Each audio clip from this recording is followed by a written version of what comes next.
Tatandaan mo pa ba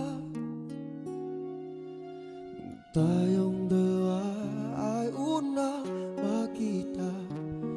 Panahon ng kamusmusan sa piling ng mga bulaklak at halaman. Doon tayong nagsimulang mangarap at tumula.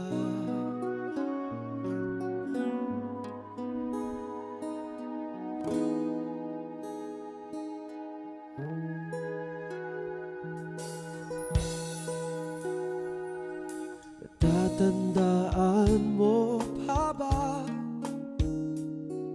inugit kong puso sa punong mangga at ang inalay ko